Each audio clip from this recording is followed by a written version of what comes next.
Welcome, welcome. How's it going?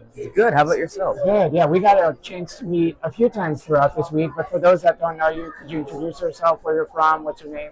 Absolutely. So I'm Adel Sisy. I'm in seventh grade and I'm from Houston, Texas. My project is called the Tandem Repeat Analysis and Visualization Atlas, or TREVA, where I analyze different genetic mutations in the human genome to help aid new gene editing technologies such as CRISPR-Cas9 to cure over 10,000 genetic diseases. Really cool. Definitely topics that I wasn't thinking about when I was your age.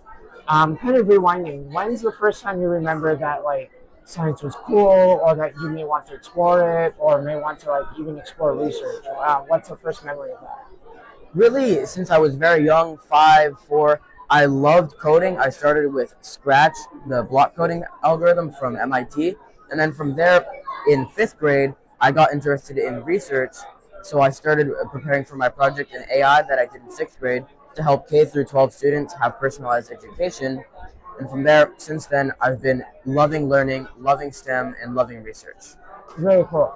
Obviously, not every fourth grader or fifth grader is gonna know about research, and a lot of times it's not something that's taught in school or even brought up. How did it come onto your radar? And then when those resources, I imagine, weren't available, how did you seek them out? Was it the internet? Was it asking your parents? How did you kind of explore things that weren't part of the curriculum? So it all really started actually with my school in sixth grade when they said they were going to have a school level science fair. From there, I found the regional level science fair, which for me is the Science and Engineering Fair of Houston. And since then, I prepared to create a project for that. And I've found more competitions like the National STEM Festival. And I've had many online resources, many different studying platforms to gain background knowledge, and lots of support from my parents as well as from some officials in my school.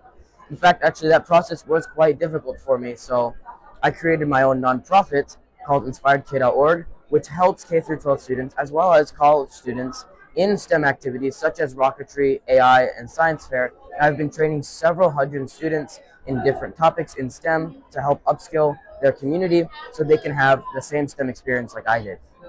Really, really cool. Obviously, we look around here and there's so many projects and so many kind of exhibits and whatnot. What do you think of this? Like when you walked into here, I can imagine this is like Disneyland for you.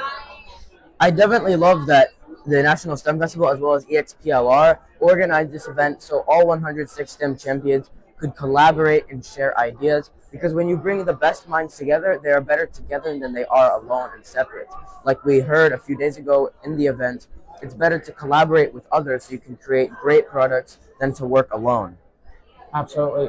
And so one of the things you were telling me about your project when we were kind of chatting about it yesterday was that you found some things that hadn't been found before. Is that right? Yes, I made several different breakthroughs in different areas of genomics for several different genetic mutations. And are you working with like a university or online mentor when it comes to your project, or it's all kind of self-exploration and you find it yourself? Or tell me how you came to kind of get some guidance, because these are some complex topics. So I actually completely did everything on my own.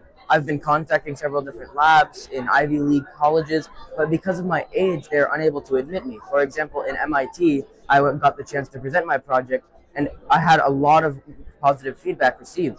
I worked completely alone, but I would have loved some lab connections. And remind me, what grade are you in again? I'm in seventh grade, Okay, 12 years old. so you still got a lot of time. What's next? Are you gonna continue with this project, or maybe focus on something else, or both, or? I actually plan to use artificial intelligence in my project to help take a step towards curing the genetic diseases using all of the discoveries I've had. And I'm definitely going to keep helping others in the community with my nonprofit to learn STEM skills, have their own STEM research, and just have a good time with STEM overall. Awesome. Well, thanks for spending some time with us, and good luck with everything moving forward. Thank you for having me. Yeah, absolutely.